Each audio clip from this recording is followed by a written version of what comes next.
Zaini Abdullah untuk turun dari jabatannya sebagai Gubernur Aceh, dan selanjutnya kami menuntut pemerintah pusat untuk melaksanakan percepatan pilkada di Aceh untuk memilih pemimpin yang baru.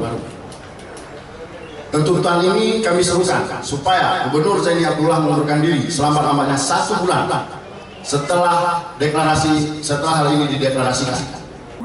Sejumlah aktivis LSM menuntut Gubernur Aceh Zaini Abdullah dan Muzakir Manaf mundur dari jabatannya karena dinilai tidak mampu merealisasi 21 janji politik pasangan ini saat kampanye.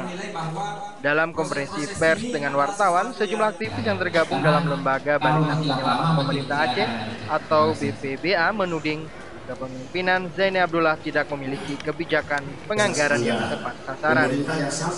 Realisasi anggaran pemerintah sampai saat ini masih 32% dari 40% keuangan yang direncanakan.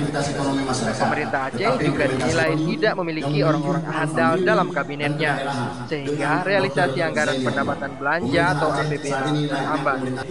Koordinator Barisan Penyelamat Pemerintah Aceh, Hendra Budian, juga menyorot meningkatnya kasus korupsi di bawah pimpinan Gubernur Aceh. Pemerintah Aceh dinilai tidak memiliki sikap yang tegas terhadap pemberantasan korupsi dan mengatasi kebocoran anggaran.